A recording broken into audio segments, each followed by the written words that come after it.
আমাদের last 1200 square feet interior করতে কত টাকা লাগে কস্টিং এর ভিডিও দেখে অনেকের মনের প্রশ্ন ছিল যে আসলে সেটা দেখতে কেমন লাগবে। সো 1200 স্কোয়ার ফিটের বাসা প্রপার বাজেট আর প্ল্যানিং করার পরে ইন্টেরিয়র দেখতে কেমন লাগে সেটা আপনাদের সাথে শেয়ার করব। এইটা হচ্ছে লিভিং রুম। আপনারা যেমন দেখতে পারতেছেন যতটা সফিস্টিকেটেড কালার ইউজ করছে, পুরো লিভিং রুমটাই কিন্তু দেখতে একদম অস্থির অ্যাস্থেটিক লাগতেছে। প্লাস হচ্ছে ডে লাইটের ব্যবস্থাও কিন্তু আছে। সোফাটা এল শেপে রাখা হয়েছে, যার কারণে যখন তারা কন্টেন্ট বা মানে টিভি ওয়াচ করবে সেই এক্সপিরিয়েন্সটাও কিন্তু আরো বেটার হবে। 3টা ইনডোর প্ল্যান্ট ইনস্টল করা আছে যাতে ঘরের মধ্যে গ্রিনারি পার্টটাও দেখা যায়। আর এইখানে কিন্তু একটা সিটিং স্পেসের মতো করা আছে যেখানে বসে কেউ হয়তো বই পড়তে পারবে অথবা বাইরের যে ভিউটা সেটা প্রপারলি এনজয় করতে পারবে। এই জায়গাটা কিন্তু এত আপলিফট ছিল না, যাতে এই জানালার পাশটাকে ইউজ করা যায়। এই জায়গাটাকে আপলিফট করে এক্সট্রা কিছু ম্যাটেরিয়ালের মাধ্যমে একটা সিটিং স্পেসে কনভার্ট করেছি যাতে এই জায়গাটাও ইউজফুল হয়। যেহেতু বাসাটা 1200 স্কোয়ার ফিটের তুলনামূলক একটু ছোট, এই বাসাটার প্রত্যেকটা জায়গাকে এমনভাবে ইউটিলাইজ করা হয়েছে যাতে কোনো জায়গায় ওয়েস্ট না হয়, বরং যে জায়গাগুলো ইউজই হইতো না ওই জায়গাগুলোকে ইউজেবল করে তোলা হয়েছে। একটা স্লাইডিং ডোরের মাধ্যমে লিভিং রুম আর ডাইনিং রুমকে আলাদা করা হয়েছে। এটা হচ্ছে এবার ডাইনিং স্পেস, এর পাশেই হচ্ছে বেসিন জোন, আর ঠিক এই পাশে কিন্তু কিচেনটা আছে। দাঁড়ান, আপনার ভিডিও দেখতে দেখতে অনেকেই হয়তো ভাবতেছেন আসলে আমার বাসা তো এই স্কোয়ার ফিট না, তো আমার বাসা তো অত স্কোয়ার ফিট, তো তত স্কোয়ার ফিট বাসা ডিজাইন করতে কত টাকা খরচ পড়বে। প্যারেন্টের নামে আছি তো আপনারা একটা কাজ করেন, কমেন্ট বক্সে যাবেন, কমেন্টে গিয়ে হচ্ছে আপনার বাসার স্কোয়ার ফিটটা কমেন্ট করেন। আমরা আমাদের এক্সপার্ট টিম আপনার সেই স্কোয়ার ফিট বাসা ইন্টেরিয়র করতে কত টাকা লাগবে সেটা আপনাকে জানাই দেবে। সো চলেন আমরা ভিডিওতে আগাই। সো এটা হচ্ছে ডাইনিং স্পেস। এখানে দেখতে পাচ্ছেন একটা মার্বেল টপ সহ একটা ডাইনিং টেবিল আছে, প্লাস এই পাশে ফ্রিজ দুইটা একসাথে ইনস্টল করা হয়েছে। কারণ কিচেন থেকে যতটুকু কাছে ফ্রিজ ইনস্টল করা যায় সেটা হচ্ছে আমাদের মেইন পারপাস থাকে। আর বেসিনে আমরা ট্রাই করেছি একটা ফ্লোটিং ক্যাবিনেটের উপরে বেসিনটা দিতে। জিনিসটা তো আসলে ফ্লোটিং না, পিছন দিয়ে লাইন করা আছে। তো এখানে ক্যাবিনেটের ব্যবস্থাও আছে, মানে ছোট্টখাটো স্টোরেজ। কারণ আমরা জানি বেসিনের নিচে হচ্ছে কিছু টাওয়েল, টুথপেস্ট, ব্রাশ এগুলো স্টোর করতে হতো, এগুলো স্টোর করার জন্য নিচে জায়গা আছে। প্লাস হচ্ছে এইখানেও গ্রিনারি। আমরা চেষ্টা করছি ঘরের বিভিন্ন জায়গায় ছোট ছোট করে হলেও গ্রিনারি ইউজ করতে, যেহেতু এই বাসায় বেবিও আছে। এনভায়রনমেন্টটা যাতে অমন থাকে যে বাসায় গ্রিনারি থাকলে দেখবেন একটু হ্যাপি হ্যাপি লাগে। একটু ডিফারেন্ট শেপের মিরর ইউজ করা হয়েছে, বিকজ যদি আমরা রাউন্ড শেপের দিতাম ওইটার সাথে ট্রিটার সাথে অত একটা ভালো লাগতো না। সো যেহেতু এখানে একটা গাছ আছে আমরা একটু আঁকাবাঁকা শেপের দিয়েছি, যেটা দেখতে খুবই ভালো লাগছে। এর ঠিক এই পাশে হচ্ছে কিচেন রুম। এতগুলো খাবার দেখে ভাবতেছেন খাবার কেন এখানে, শুনেন আমরা শুটে আসলে কিন্তু শুধু শুটই করি না, আমাদের খাবারও দেয়। সো আপনারা দেখতে পারতেছেন যে ক্লায়েন্ট আমাদের জন্য কত কিছু অ্যারেঞ্জ করছে, এটা আমরা না দেখে আমরা কনসেন্ট্রেট করি উপরে। সো এইখানে হচ্ছে প্রোফাইল শাটার ইউজ করা হয়েছে, ক্যাবিনেট ইউজ করা হয়েছে। কিচেনটা কিন্তু যথেষ্ট বড় আছে যাতে প্রপারলি কাজ করতে পারে, কোনো প্যারা ছাড়া একটা স্পেস রাখা হয়েছে। কারণ রুম বড় করতে গিয়ে যদি আমরা কিচেনটা ছোট করে ফেলি, যেটা ম্যাক্সিমাম সময় আমাদের মা বোন বা এখন তো বাবারাও রান্না করে, তারা যেই সময়টা স্পেন্ড করে কিচেনে খুবই সাফোকেটেড লাগে, কারণ এখানে কিন্তু অনেক গরম থাকে। যে কিচেন হুডটা ওইটাও কিন্তু এই ক্যাবিনেটের নিচে এমনভাবে দেওয়া হয়েছে বোঝা যাচ্ছে না।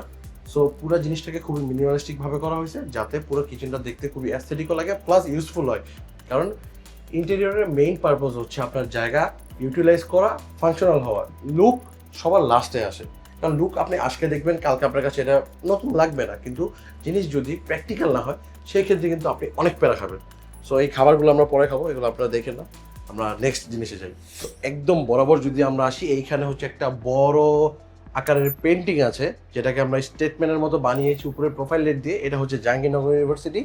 যেহেতু আমাদের ক্লায়েন্ট হাজব্যান্ড অ্যান্ড ওয়াইফ দুইজনই জাহাঙ্গীরনগরের স্টুডেন্ট, সো তারা এত বড় একটা মেমোরি হিসেবে এখানে রেখেছে, যেটা এই বাসার পুরো প্লেন ওয়াটারের মধ্যে একটা স্টেটমেন্টের মতো কাজ করছে, যেটা দেখতে খুবই সুন্দর লাগছে। প্লাস তাদের মেমোরিটাকেও অনেক বেশি এনহ্যান্স করছে। এটা হচ্ছে এই বাসার মাস্টার বেডরুম। এইখানে একটা ডেডিকেটেডলি স্টাডি কর্নার বানানো হয়েছে। কেন? কারণ হচ্ছে এই বাসার যে ওনার উনি হচ্ছে ওয়ার্ক ফ্রম হোম করে। সো এমন একটা প্লেস দরকার ছিল যেটা সে তার বেডরুমের মধ্যেই চাচ্ছিল। কারণ যদি আলাদা ওয়ার্ক স্টেশন বানাতো, যেহেতু আমরা আবার বারবার বলতেছি 1200 স্কোয়ার ফিট, 1200 স্কোয়ার ফিটে ডেডিকেটেডলি এতগুলো রুম করা কিন্তু পসিবল না। সো আমরা এক রুমের মধ্যে দুইটা ফ্যাসিলিটি ইনক্লুড করেছি, যে বেডরুম, বেডের ঠিক পাশেই হচ্ছে তার স্টাডি কর্নার বা তার ওয়ার্ক স্টেশন, যেখানে হচ্ছে প্রোফাইল লাইট ইনস্টল করা হয়েছে যাতে অ্যাম্বিয়েন্ট ভাবে আলোটা পড়ে চোখে ব্যথাও না করে, সে যাতে লং টাইম পর্যন্ত কাজ করতে পারে। হাইটটাও এমনভাবে রাখা হয়েছে যাতে তার ব্যাক পেইন না হয়, সেদিকেও খেয়াল। কারণ আপনারা অনেক সময় দেখবেন টেবিলের হাইট কিন্তু অনেক ম্যাটার করে, যদি বেশি উঁচা হয় বা বেশি ডাউন হয় সেটা ডিরেক্টলি আপনার স্পাইনে প্যারা দেয়। এর পাশেই হচ্ছে বড় সাইজের একটা ক্যাবিনেট আছে, 1 2 3 প্রায় 4 পাল্লার একটা ক্যাবিনেট আছে। আর এই পাশে যদি আমরা দেখি, বেডের পাশে একটা ফ্লোটিং শেলফের মতো আছে বা ফ্লোটিং একটা ড্রয়ার আছে, যার উপরে হচ্ছে তিনি তার মোবাইল চার্জ বা জিনিসপত্র রাখতে পারবে। সাথে হচ্ছে একটা বড় সাইজের আয়না, মিরর ইনস্টল করা হয়েছে, উপরে কিছু অ্যাম্বিয়েন্ট লাইট, আর এইখানে একটা ফিচার ওয়ালের মতো বানানো হয়েছে যাতে বেডরুমটা দেখতে একটু সফিস্টিকেটেডের পাশাপাশি একটু কন্ট্রাস্টিও লাগে, না হলে জিনিসটা অতিরিক্ত সাদামাটা হয়ে যায়। যতই মিনিমালিস্টিক বলি, কিছু কালার অবশ্যই দরকার জিনিসগুলোকে ফুটায় তুলতে। বাজেট বা প্ল্যানিং ছাড়া করলে কি হয়, ধরেন আপনি একটা বাসা বানাচ্ছেন, আপনি গিয়ে ডিসাইড করলেন কি না এই খাটটা তো বড়, এটা আমার পছন্দ, আপনি একটা বড় বেড কিনলেন, সেক্ষেত্রে কি হবে, আপনার হাঁটতে গেলে বাড়ি খাবেন, বা আপনি একটা বেড ছোট কিনলেন কিন্তু আলমারি কিনলেন অনেক বড়। সো প্রপোর্শন আর প্ল্যানিং অবশ্যই দরকার, কারণ এটাতে শুধু টাকা না, আপনার বাসার স্পেসও অনেকটাই বাঁচে। এটা হচ্ছে চাইল্ড বেডরুম, ক্যাবিনেটের পাশাপাশি কিন্তু স্টাডি টেবিলের ব্যবস্থাও আছে, কারণ যেহেতু বাচ্চা মানুষ পড়ালেখা করতে হবে, পড়তে বসতে হবে, নকল করা যাবে না। আর পিছিয়ে একটা অ্যানালিটিক্যাল স্পেসের ছবি আছে, পেন্টিং, যেটা ওয়ালের মধ্যে সুন্দর মানিয়েছে। এখানের রুমের কালারটা একটু ভাইব্রেন্ট, একটু ব্লুর দিকে রাখা হয়েছে, কারণ বাকি সবাই মিনিমালিস্টিক হলেও বাচ্চাদের মন তো অনেক প্রফুল্ল থাকে, সো একটু রঙের ইউজ করা হয়েছে। এই পাশে হচ্ছে একটা মিররের ব্যবস্থা আছে, কজ বাচ্চারা স্কুলে গেলে আপনাদের আমি আগেও বলছি রেডি তো হতেই হবে, স্কুল ড্রেস পড়তেই হবে।